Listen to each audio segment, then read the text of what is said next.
ಶ್ರೀರಸ್ತು ಶುಭಮಸ್ತು ಶ್ರೀರಸ್ತು ಶುಭಮಸ್ತು.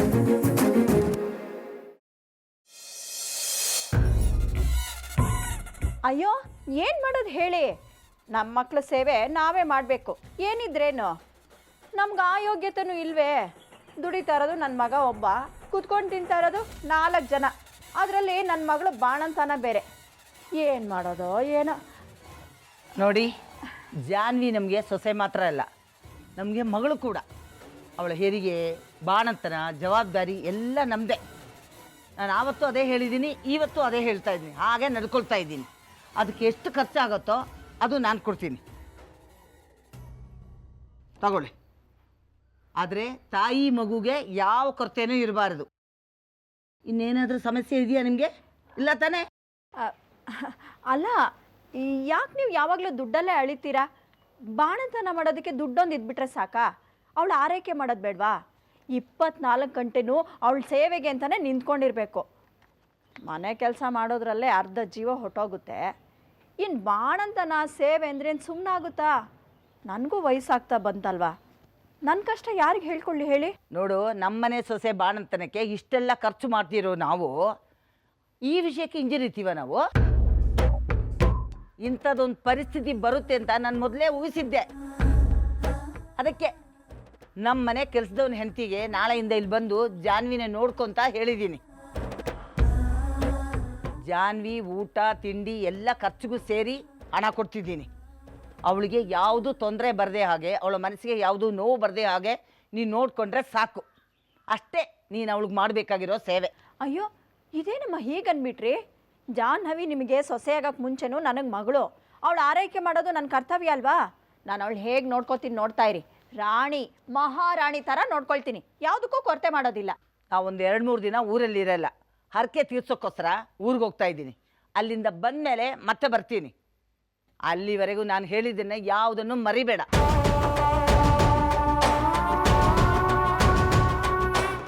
ನೀನು ಬಂದ್ರೆಷ್ಟು ಬಿಟ್ರೆಷ್ಟು, ಟೈಮಿಗೆ ಕರೆಕ್ಟಾಗಿ ದುಡ್ಡು ಬಂದರೆ ಸಾಕು.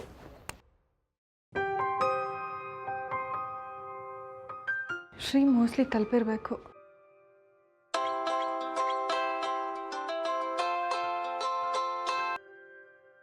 ಹಾಯ್ ಜಾನು, ಹೇಗಿದೆಯಾ? ನೀನು ಬೆಳಗ್ಗೆ ಹೋಗುವಾಗ ಹೇಗಿದ್ನೋ ಹಾಗೇ ಇದ್ದೀನಿ. Good joke. ನಾನು just 5 minutes back Chennai reach ಆದೆ. ಹಾಂ, ಟೈಮ್ ಸಿಕ್ತಾಗೆಲ್ಲ ನಿನಗೆ ಅಪ್ಡೇಟ್ ಮಾಡ್ತಿರ್ತೀನಿ ಮೇಡಮ್. ಶ್ರೀ, ನೀನು ಹೋಗಿರೋ ಕೆಲಸ ಎಷ್ಟು ಇಂಪಾರ್ಟೆಂಟ್ ಅಂತ ನನಗೆ ಗೊತ್ತು. ಆದರೆ ನೀನು ಹೋದ್ಮೇಲೆ ನಾನು ನಿನ್ನನ್ನು ತುಂಬ ಮಿಸ್ ಮಾಡ್ಕೋತಿದ್ದೀನಿ. ನನ್ನ ಫೋರ್ಸ್ ಮಾಡಿ ಕಳಿಸ್ತಿರೋ ನಿನಗೆ ಹಾಗೆ ಅನಿಸ್ತಿರ್ಬೇಕಾದ್ರೆ ಇನ್ನು ಬಲವಂತವಾಗಿ ಬಂದಿರೋ ನನಗೆ ಹೇಗೆ ಅನಿಸ್ತಿರ್ಬೇಕು? ನೀನು ಬೇರೆ ಇಲ್ಲ, ಜೊತೆಗೆ ಅಜ್ಜಿ ಮತ್ತು ಅತ್ತೆಂದರು ಹರಕೆ ತೀರ್ಸಕ್ಕೆ ಊರಿಗೆ ಹೋಗಿದ್ದಾರೆ. ನಾನಿರೋ ಪರಿಸ್ಥಿತಿಯಲ್ಲಿ ಯಾರೂ ನನ್ನ ಜೊತೆ ಇಲ್ಲ ಅಂತ ಬೇಜಾರಾಗ್ತಿದೆ ಅಷ್ಟೇ. ನನಗೆ ನಿನ್ನ ಫೀಲಿಂಗ್ಸ್ ಅರ್ಥ ಆಗುತ್ತೆ ಜಾನು, ಬಟ್ ಡೋಂಟ್ ವರಿ. ನನಗಿನ್ನು 1 ಅವರ್ಗೆ ಸೆಮಿನಾರ್ ಇದೆ, ಅಲ್ಲಿ ಒಂದು ಪ್ರೆಸೆಂಟೇಷನ್ ಕೊಡ್ತೀನಿ. ಅದಾದಮೇಲೆ ರಾತ್ರಿ ಒಂದು ಪಾರ್ಟಿ ಇಟ್ಕೊಂಡಿದ್ದಾರೆ, ಅಲ್ಲಿ ನಮ್ಮ ನೆಕ್ಸ್ಟ್ ಕಾಂಟ್ಯಾಕ್ಟ್ ಯಾರ ಜೊತೆ ಅನ್ನೋದನ್ನು ಅನೌನ್ಸ್ ಮಾಡ್ತಾರೆ. ಅಷ್ಟು ಮುಗಿದ್ಬಿಟ್ರೆ ನಾಳೆ ಸಂಜೆ ಅಷ್ಟರಲ್ಲಿ ನಾನು ನಿನ್ನ ಮುಂದೆ ಇರ್ತೀನಿ, ಓಕೆನಾ? ಅಜ್ಜಿನೂ ಅಷ್ಟೇ ನಾಳೆ ಬರ್ತೀನಿ ಅಂತ ಹೇಳಿದ್ದಾರೆ. ಸರಿ ಶ್ರೀ, ನೀನು ಹೋಗಿರೋ ಕೆಲಸ ಸಕ್ಸಸ್ ಆಗಲಿ. All the best. Thanks Janu.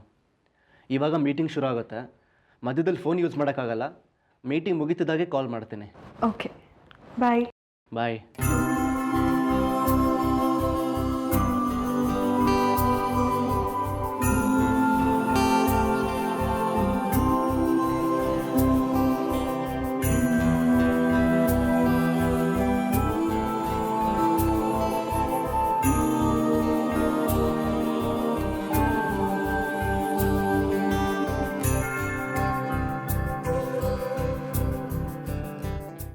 Hello.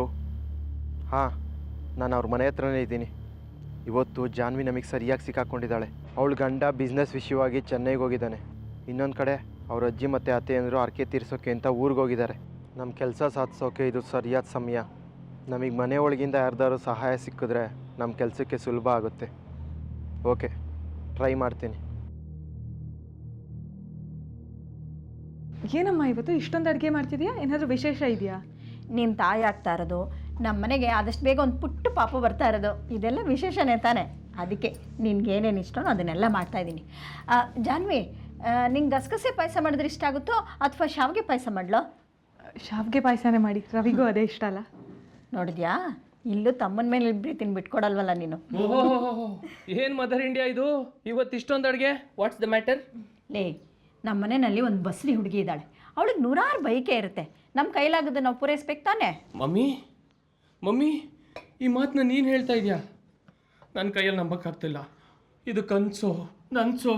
ಒಂದು ನಿಮಿಷ ಸೈಡ್ ಬಾ ಒಂದು ನಿಮಿಷ. ಕನ್ಸಲ್ಲ ನನ್ಸೆ. ಏನು ಮದರ್ ಇಂಡಿಯಾ ಈ ದಿಢೀರ್ ಚೇಂಜು? ಇವಳು ನನ್ನ ಮಗಳು ಒಂದು ಜೀವನ ಹೊಟ್ಟೆಲಿ ಇಟ್ಕೊಂಡು ಆರೈಕೆಗೆ ಅಂತ ನಮ್ಮನೆ ಬಾಗಿಲಿಗೆ ಬಂದಿದ್ದಾಳೆ. ಇವಳು ಆರೈಕೆ ಮಾಡಬೇಕಾದ್ದು ನಮ್ಮ ಕರ್ತವ್ಯ ಅಲ್ವೇನೋ? ಇಷ್ಟಕ್ಕೂ ನಾವು ಏನು ಮಾಡಿದ್ದೀವಿ ಹೇಳು? ಇವಳು ಬಾಣಂತನದ ಖರ್ಚನ್ನೆಲ್ಲ ಅನ್ನಪೂರ್ಣಮ್ಮನವರೇ ನೋಡ್ಕೊಳ್ತಾ ಇದ್ದಾರೆ. ನನಗೆ ಕಷ್ಟ ಆಗಬಾರ್ದು ಅಂತ ನಾಳೆಯಿಂದ ಮನೆ ಕೆಲಸ ಎಲ್ಲ ಮಾಡೋದಕ್ಕೆ ಬಾಳನ್ನು ಕಳಿಸ್ತೀನಿ ಅಂತ ಹೇಳಿದ್ದಾರೆ. ನಾವಿಷ್ಟು ಮಾಡಲಿಲ್ಲ ಅಂದರೆ ಹೇಗೋ? ನೀನು ಯಾಕೋ ಇವತ್ತು ಕಲಿಯುಗ ಭೀಮಾ ಸಿನಿಮಾದಲ್ಲಿ ಪಂಡ್ರಿ ಬಾಯ್ ಥರ ಸಿಕ್ಕಾಪಟ್ಟೆ ಗ್ರೇಟ್ ಆಗ್ಬಿಟ್ಟೆ ಕಣಮ್ಮ. ಇನ್ಮೇಲೆ ಇದನ್ನೇ ಮೇಂಟೈನ್ ಮಾಡು. ಸಾಕು ನನಗೆಲ್ಲ ಗೊತ್ತಿದೆ. ಮೊದಲಿನಿಂದ ಜಾಗ ಖಾಲಿ ಮಾಡು. ನಿನ್ನ ಹತ್ರ ತಲಾಟೆ ಮಾಡ್ಕೊಂಡು ನಿಂತ್ಕೊಳಕ್ಕೆ ನಂಗೆ ಟೈಮ್ ಇಲ್ಲ. ಆಮೇಲೆ ಅಡುಗೆ ಎಲ್ಲ ಸೀದೋಗುತ್ತೆ. ಬೇಡ ಬೇಡ, ತಾವು ಮುಂದುವರಿಸಿ. ಆಮೇಲೆ ಸಕ್ಕರೆ ಉಪ್ಪು ಹಾಕೋದು, ನಮ್ಮೇಲೆ ಹಾಕೋದು ಅದೆಲ್ಲ ಬೇಡ. ಪಾಯಸಕ್ಕೆ ಸ್ವಲ್ಪ ಗೋಡಂಬಿ ಜಾಸ್ತಿ. ಹೋಗೋ ತಲಾಟೆ. ನಿಮ್ಮಲ್ಲಿ ಇಷ್ಟು ಒಳ್ಳೆತನ ಇರೋದು ನನಗೆ ಗೊತ್ತಾಗದೆ ಹೋಯಿತು. ಸಾರಿ ಅಮ್ಮ. ಏನು ಮಾಡೋದಮ್ಮ, ಒಂದು ಸಲ ನಂಬಿಕೆನ ಕಳ್ಕೊಂಬಿಟ್ರೆ ಮತ್ತೆ ಅದನ್ನು ಪಡ್ಕೊಳ್ಳೋದು ತುಂಬ ಕಷ್ಟ. ಅಂಥ ಸ್ಥಿತಿನಲ್ಲಿ ನಾನಿದ್ದೀನಿ. ಒಟ್ಟಿನಲ್ಲಿ ನಿನಗೆ ನನ್ನ ಮೇಲೆ ನಂಬಿಕೆ ಬಂತಲ್ಲ, ಅಷ್ಟು ಸಾಕು. ಓಹೋ, ಏನು ಸುನೊಂದು ಅಡಿಗೆ ವಾಸನೆ ಘಮ ಘಮ ಅಂತ ರೋಡಿಗೆ ಬರ್ತಾ ಇದೆ. ಏನಿವತ್ತು ಭೂರಿ ಭೋಜನ? ಎಲ್ಲ ನನ್ನ ಮುದ್ದಿನ ಮಗಳಿಗೋಸ್ಕರ. ಇವತ್ತು ಅವಳಿಗೆ ಸಂತೃಪ್ತಿ ಆಗೋಷ್ಟು ಎಲ್ಲ ಮಾಡಿ ಹಾಕ್ತೀನಿ. ಇವತ್ತು ಅಂದರೆ ಇನ್ನು ಮುಂದೆ ಮಾಡೋದೇ ಇಲ್ವಾ? ಅಥವಾ ಮಾಡೋ ಸಂದರ್ಭನೇ ಬರಲ್ವಾ?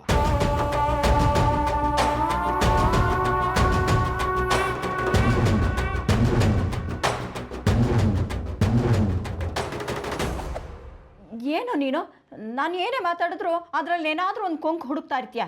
ನನಗೆ ತುಂಬ ಕೆಲಸ ಇದೆ, ನಿನ್ನ ಹತ್ರ ಮಾತಾಡ್ಕೊಂಡು ನಿಂತ್ಕೊಳ್ಳೋಕ್ಕೆ ನನಗೆ ಟೈಮ್ ಇಲ್ಲ. ಅಡುಗೆ ಎಲ್ಲ ಆದಮೇಲೆ ಕರಿತೀನಿ. ಹೋಗಿ ನಿಮ್ಮ ಬಾವನ ಜೊತೆ ಮಾತಾಡ್ತಾ ಇರು, ಹೋಗು. ಟಿ ವಿಲಿ ಇವತ್ತು ಸಿನಿಮಾ ಹಾಕಿದ್ದಾರೆ, ರಾಜದುರ್ಗದ ರಹಸ್ಯ. ಅದನ್ನೇ ನೋಡ್ತೀನಿ. ಯಾಕೆ ಹೇಳೋ?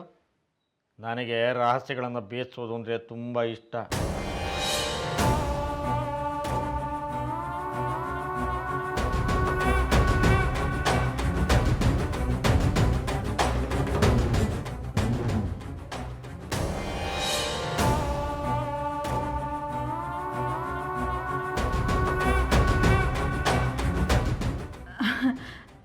ಜಾನ್ವಿ, ನಿನ್ನ ಕೇಸರಿ ಬಾತ್ ಅಂದರೂ ಇಷ್ಟ ಅಲ್ವಾ? ಅದನ್ನು ಮಾಡಿಬಿಡ್ತೀನಿ. ಬೇಡಮ್ಮ, ಈಗಾಗಲೇ ಇಷ್ಟೊಂದು ಮಾಡಿದ್ದೀರಾ, ಇನ್ನು ಅದು ಯಾಕೆ? ಪರವಾಗಿಲ್ಲಮ್ಮ, ಅದಿನ್ನು ಎಷ್ಟೊತ್ತಾಗುತ್ತೆ ಮಹಾ.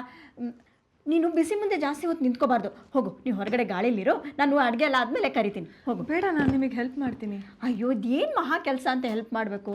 ನೀನು ಆರಾಮಾಗಿ ರೆಸ್ಟ್ ತಗೋ. ಹೋಗಮ್ಮ, ಹೋಗು ಹೋಗು.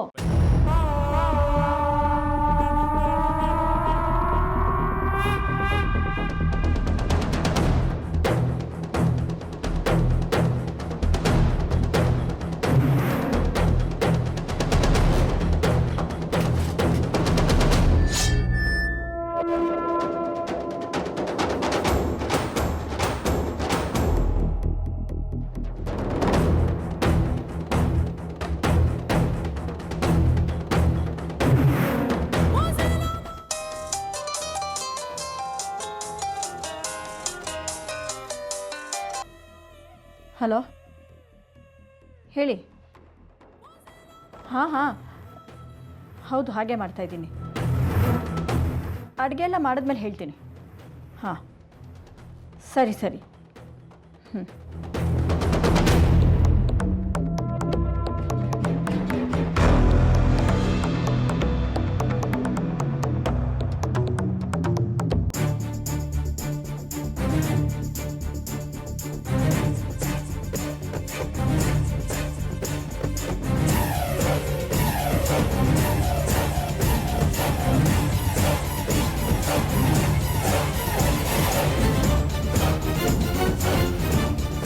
ಅಬ್ಬಬ್ಬಬ್ಬಬ್ಬಬ್ಬ, ತುಂಬ ಗಟ್ಟಿಗಿತ್ತಿ ಕಣೆ ನೀನು. ಒಂದು ಸಲ ಸಿಕ್ಕಾಕ್ಕೊಂಡ್ರು ಮತ್ತೆ ಅದೇ ಕೆಲಸ ಮಾಡ್ತಿದ್ಯಲ್ಲ. ಆದರೂ ನೀನು ಬುದ್ಧಿವಂತಿಕೆಗೆ ಮೆಚ್ಚಬೇಕಾದ್ದೆ. ಶಾಬಾಷ್.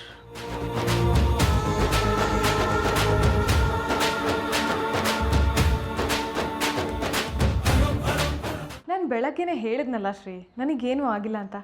ಯಾಕೆ ಇಷ್ಟು ಟೆನ್ಷನ್ ಮಾಡ್ಕೋತಿದೀಯಾ? ಯಾಕೋ ನನ್ನ ಮೈಂಡು ನನ್ನ ಕಂಟ್ರೋಲಲ್ಲೇ ಇಲ್ಲ, ಏನೇನೋ ಯೋಚನೆಗಳು. ಶ್ರೀ, ನೀನು ಆರಾಮಾಗಿದೆಯಾ ತಾನೇ? ಅಲ್ಲೇನಾದರೂ ಪ್ರಾಬ್ಲಮ್ ಆಗಿದೆಯಾ? ಇಲ್ಲ ಜಾನು, ಇಲ್ಲಿ ಕಾಂಪಿಟೇಷನ್ ಎಷ್ಟು ಟಫ್ ಇದೆ ಗೊತ್ತಾ. ಎಂತೆಂಥ ಬಿಸ್ನೆಸ್ ಮೆನ್ಗಳು ಬಂದಿದ್ದಾರೆ. But still I have given my best. ಮತ್ತ್ಯಾಕೆ ಆತಂಕ ಪಟ್ಕೋತಿದೀಯಾ? ಏನಿಲ್ಲ ಬಿಡು. ನನ್ನ ಹತ್ರನೇ ಮುಚ್ಚುಮರೇನಾ? ಹಾಗೇನಿಲ್ಲ ಜಾನು, ಇವಾಗ ಪಾರ್ಟಿ ಶುರು ಆಗ್ತದೆ. ನನ್ನ ಜೊತೆ ಒಂದು ಸಲ ಮಾತಾಡೋಣ ಅನಿಸ್ತು, ಅದಕ್ಕೆ ಕಾಲ್ ಮಾಡಿದೆ. ನಾನು ಕೇಳಿದ್ದು ನೀನು ಯಾಕೆ ಆತಂಕ ಪಟ್ಕೊಂಡಿದ್ದೀಯಾ ಅಂತ. ಇಂಥ ಸ್ಥಿತಿನಲ್ಲಿ ನೀನು ಒಬ್ಬಳನ್ನೇ ಬಿಟ್ಟು ನಾನು ಇಷ್ಟು ದೂರ ಬಂದಿದ್ದೀನಲ್ಲ, ಅದಕ್ಕೆ ಆತಂಕ ಆಗ್ತದೆ. ಅದು ಬಿಟ್ಟು ಇಲ್ಲೇನೂ ಪ್ರಾಬ್ಲಮ್ ಇಲ್ಲ ಜಾನು. ಅಷ್ಟೇನಾ? ಶ್ರೀ, ನಿನಗಿವತ್ತು ಒಂದು ಒಳ್ಳೆ ನ್ಯೂಸ್ ಹೇಳ. ಅಮ್ಮ ನನ್ನ ಬಗ್ಗೆ ತುಂಬ ಕೇರ್ ತಗೊಂಡು ನನಗಿಷ್ಟವಾದ ತಿಂಡಿ ಎಲ್ಲ ಮಾಡ್ತಿದ್ದಾರೆ. ತುಂಬ ಆಶ್ಚರ್ಯವಾಗಿದೆ ಜಾನು. ಆದರೂ ನಿಮ್ಮ ಅಮ್ಮನ ಮೇಲೆ ನನಗೆ ಇನ್ನೂ ಪೂರ್ತಿ ನಂಬಿಕೆ ಬಂದಿಲ್ಲ. ಯಾವುದಕ್ಕೂ ನೀನು ಸ್ವಲ್ಪ ಎಚ್ಚರಿಕೆಯಿಂದ ಇರೋ. ಮತ್ತೆ ಅಮ್ಮ ಹಾಗೆ ಮಾಡ್ತಾರೆ ಅಂತ ನನಗೆ ಅನಿಸ್ತಿಲ್ಲ. ಆದರೂ ನಿನ್ನ ಮಾತನ್ನು ನಿರ್ಲಕ್ಷ್ಯ ಮಾಡಲ್ಲ, ಓಕೆನಾ? ಥ್ಯಾಂಕ್ಸ್. ಮತ್ತು ಅಜ್ಜಿ ಕಾಲ್ ಮಾಡಿದರು. ಈಗ ತಾನೇ ದೇವಸ್ಥಾನ ತಲುಪಿದ್ದಾರಂತೆ. ಬೆಳಗಿನ ಎದ್ದು ಹರಕೆ ತೀರಿಸಿ ವಾಪಸ್ ಬರ್ತಾರಂತೆ.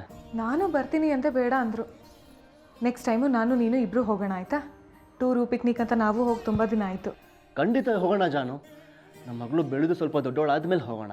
ಶ್ರೀ, ನಮಗೆ ಹುಟ್ಟೋ ಮಗು ಹೆಣ್ಮಗು ಅಂತ ನೀನು ಅಷ್ಟೊಂದು ಶ್ಯೂರಾಗಿ ಹೇಗೆ ಹೇಳ್ತಿದೀಯಾ? ಅದು ನನ್ನ ಆಸೆ ಜಾನು.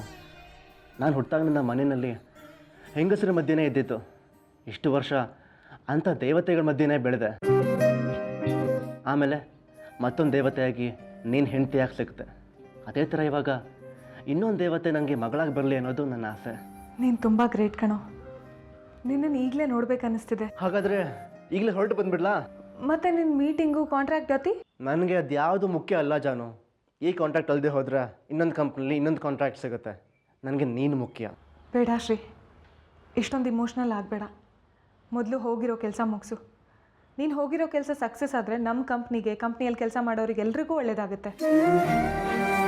ನಿನಗೂ ಒಳ್ಳೆ ಹೆಸರು ಬರುತ್ತೆ. ಅದು ಬಿಟ್ಟು ಹೋಗಿರೋ ಕೆಲಸ ಅರ್ಧಕ್ಕೆ ಬಿಟ್ಟು ಬಂದರೆ ನೀನು ಸ್ವಾರ್ಥಿ ಅನ್ನಿಸ್ಕೋತೀಯ. ನಿನ್ನ ಕೆಲಸ ಮುಗಿಸ್ಕೊಂಡು ಬಾ, ನಾ ಇಲ್ಲೇ ಕಾಯ್ತಿರ್ತೀನಿ. ಓಕೆ ಜಾನು, ಈ ಪ್ರಾಜೆಕ್ಟ್ ನನ್ನ ಕನಸಲ್ಲ, ನಿನ್ನ ಕನಸು ಅಂತ ಅನ್ಕೋತೀನಿ. ಅದನ್ನು ಪಡ್ಕೊಳ್ಳೋದಕ್ಕೆ ಮ್ಯಾಕ್ಸಿಮಮ್ ಟ್ರೈ ಮಾಡ್ತೀನಿ. ಹ್ಯಾಪಿನಾ? ಹ್ಯಾಪಿ ಶ್ರೀ. ನನ್ನ ಮಾತಿಗೆ ಬೆಲೆ ಕೊಡ್ತಿರೋದಕ್ಕೆ ಥ್ಯಾಂಕ್ಸ್. ನನ್ನ ಬೆಳವಣಿಗೆ ಮೇಲೆ ಇಷ್ಟೊಂದು ಇಂಟ್ರೆಸ್ಟ್ ಇಟ್ಕೊಂಡಿರೋದಕ್ಕೆ, ನನ್ನ ಮೇಲೆ ಇಷ್ಟೊಂದು ಕನ್ಸನ್ನು ತೋರಿಸ್ತಿರೋದಕ್ಕೆ ನಿನಗೂ ಥ್ಯಾಂಕ್ಸ್ ಜಾನು. ಸರಿ ಜಾನು, ಪಾರ್ಟಿ ಶುರು ಆಗ್ತಿದೆ. ನಾನು ನಿಂಗೆ ಆಮೇಲೆ ಕಾಲ್ ಮಾಡ್ತೀನಿ. ಓಕೆ, ಬಾಯ್, ಟೇಕ್ ಕೇರ್. ಬಾಯ್.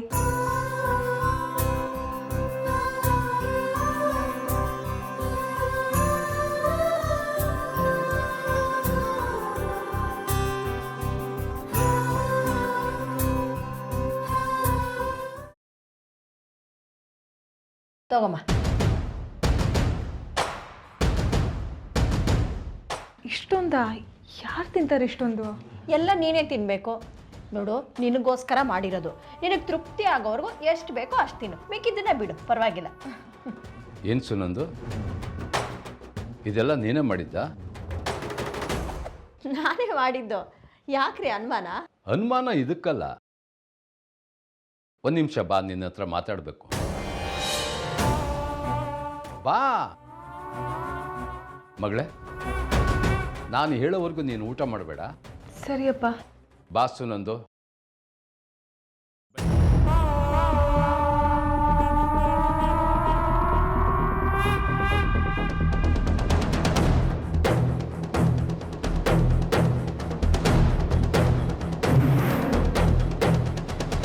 ಏನ್ರಿ?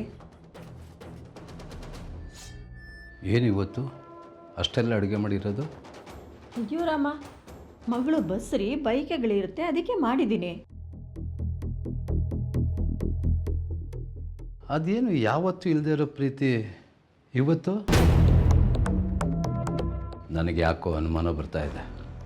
ಏನ್ರಿ ನೀವು ಬರೀ ಅನುಮಾನ ಪಡ್ತಾನೆ ಇರಿ. ಯಾವತ್ತೂ ಒಂದಿನ ಮಂಟಿನ ಕೆಲಸ ಮಾಡಿದೆ ಅಂತ ಈಗಲೂ ಹಾಗೆ ಮಾಡ್ತೀನಾ? ಅವತ್ತು ಮಾಡಿರೋ ತಪ್ಪಿಗೆ ಇನ್ನೂ ಪಶ್ಚಾತ್ತಾಪ ಪಡ್ತಾ ಇದ್ದೀನಿ. ಆದರೆ ನಿಮ್ಮ ಅನುಮಾನ ಮಾತ್ರ ಇನ್ನೂ ಕಡಿಮೆ ಆಗಲಿಲ್ವಲ್ಲ. ಈಗ ನಿಮ್ಮ ಅನುಮಾನ ಕಡಿಮೆ ಆಗೋದಕ್ಕೆ ನಾನು ಏನು ಮಾಡ್ಬೇಕು ಹೇಳಿ ಹಾಗೆ ಮಾಡ್ತೀನಿ. ಊಟದಲ್ಲಿ ನಾನು ಯಾವ ವಿಷಯನೂ ಬೆರೆಸಿಲ್ಲ ರೀ.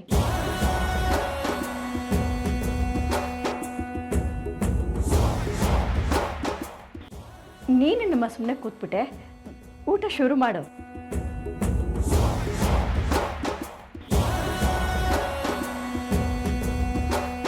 ಅಪ್ಪ ಹೇಳಿದ್ರು ಉಪ್ಪು ಖಾರ ಸರಿಯಾಗಿ ಹಾಕಿದ್ದೀನೋ ಇಲ್ವೋ ಅಂತ ಕೇಳ್ತಿದ್ರು. ಅದನ್ನ ಇಲ್ಲೇ ಕೇಳ್ಬೋದಾಗಿತ್ತು. ಹೊರಗಡೆ ಕರ್ಕೊಂಡೋಗಿ ಯಾಕೆ ಕೇಳಿದ್ರೋ ಗೊತ್ತಿಲ್ಲ. ನೀನು ಊಟ ಮಾಡಮ್ಮ. ಒಂದು ನಿಮಿಷ ಇರು.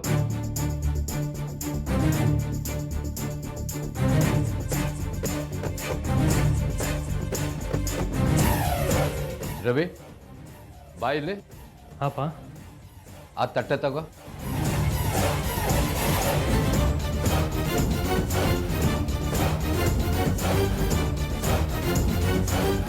ಅದರಲ್ಲಿ ಇರೋದೆಲ್ಲ ರುಚಿ ನೋಡು. ಅಪ್ಪ ಏನಿದೆಲ್ಲ? ಹೇಳ್ತೀನಿ ಇರು.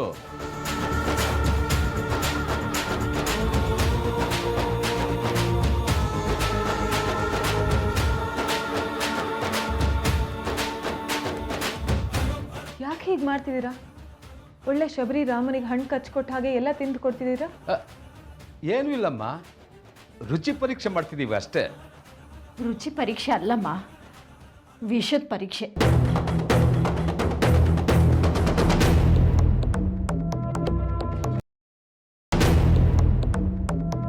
ಅಂದರೆ ಇವ್ರಿಗೆ ನನ್ನ ಮೇಲೆ ಇನ್ನೂ ಅನುಮಾನ. ಎಲ್ಲಿ ನಾನೇ ಮಾಡಿರೋ ಈ ಅಡುಗೆನಲ್ಲಿ ವಿಷ ಬೆರೆಸ್ಬಿಟ್ಟಿದ್ದೀನೋ ಅಂತ. ಹೀಗೆ ನಿಮ್ಮ ಅನುಮಾನ ಬಗೆಹರಿಯಲ್ಲ ಬಿಡಿ. ನಾನೇ ತಿಂದು ತೋರಿಸ್ತೀನಿ. ಕೊಡ ಇಲ್ಲಿ. ಸುನಂದ ಇಷ್ಟು ಧೈರ್ಯವಾಗಿ ತಿಂತಿದ್ದಾಳೆ ಅಂದರೆ ನಾನು ನೋಡಿ ಸುಳ್ಳು ಅಥವಾ ಮತ್ತೇನಾರ ಪ್ಲಾನ್ ಮಾಡಿದಳೋ?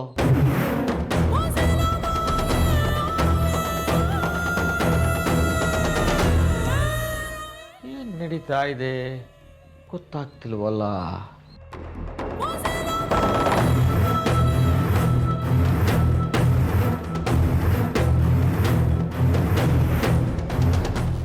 ಎಲ್ಲನೂ ತಿಂದಿದ್ದೀನಿ.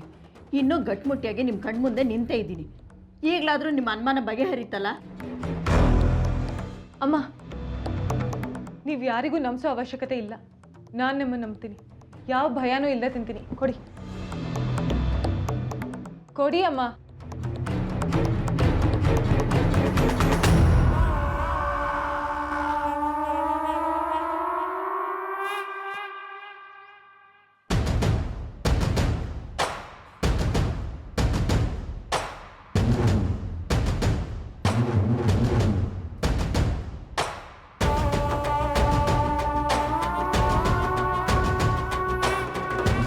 ಅಮ್ಮ, ತುಂಬ ರುಚಿಯಾಗಿದೆ.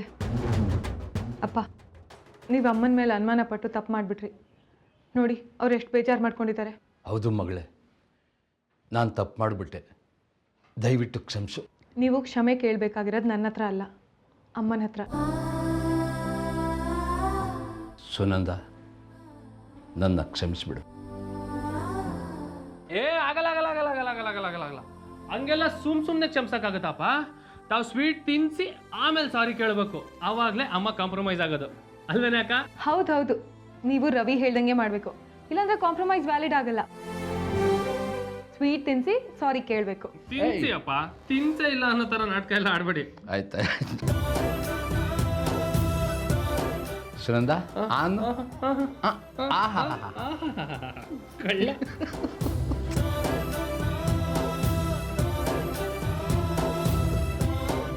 ಎರಡು ದೇಶಗಳು ಒಂದಾಗಿ ಎರಡು ಗಡಿಗಳು ಒಂದಾದ ಮೇಲೆ ಸಂಧಾನದ ಅವಶ್ಯಕತೆ ಇರೋಲ್ಲ. ನಿಮ್ಮಿಬ್ಬರ ಮಧ್ಯೆ ಇರುವ ಅಸಮಾಧಾನನ ಸರಿ ಮಾಡೋಣ ಅಂತ ಬಂದೆ. ನೀವಿಬ್ಬರು ಒಂದಾಗಿ ಬಿಟ್ಟಿದ್ದೀರಾ. ಇನ್ನು ಅದರ ಅವಶ್ಯಕತೆ ಇಲ್ಲ. ನಾನಿನ್ನು ಊರ್ಗೊಟ್ಟೆ. ಸಾಕು ಸುಮ್ಮನೆರ. ನೀನೇನು ಹೊರಗ್ನವನೇನೋ? ನಿನಗೆ ಇಲ್ಲಿ ಇರೋದಕ್ಕೆ ಕಾರಣ ಬೇರೆ ಬೇಕಾ? ಇದು ನಿನ್ನ ಮನೆ. ನೀನು ಇಲ್ಲಿ ಎಷ್ಟು ದಿನ ಇರಬೇಕು ಅನ್ಸುತ್ತೋ ಅಷ್ಟು ದಿನ ಆರಾಮಾಗಿರು, ಅಲ್ವೇನ್ರಿ? ಹೌದು ಹೌದು. ಹೌದು ಮಾವ, ನೀವಿದ್ರೇನೆ ಒಂಥರ ಮಜಾ. ಅಂದ್ರೆ ನನಗೆ ಜೋಕರೇನಾ? ಅದನ್ನ ಬಾಯ್ಬಿಟ್ಟು ಬೇರೆ ಹೇಳ್ಬೇಕಾ? ಅಲ್ಲ ಇವನಾ? ಜಾನ್ವಿ, ನೀನು ಊಟ ಮಾಡಮ್ಮ.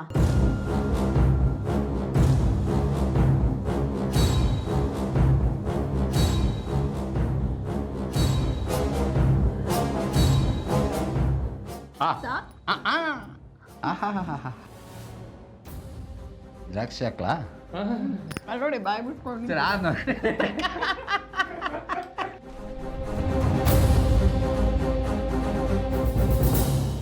ಅಮ್ಮ ಸಾಕು ಇನ್ನು ತಿನ್ನೋಕ್ಕಾಗಲ್ಲ.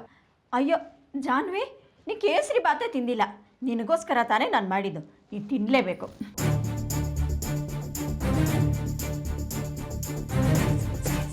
ತಿನ್ನಮ್ಮ, ಸಾಕಮ್ಮ.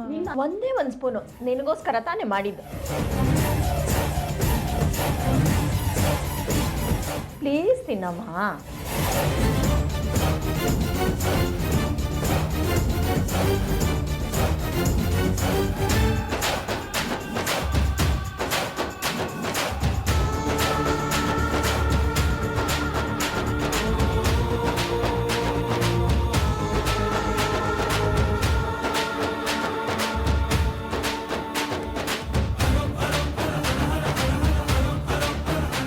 ಇದೊಂದೇ ಒಂದು ಸ್ಪೂನು, ಲಾಸ್ಟ್ ಸ್ಪೂನು ಆಯಿತಾ?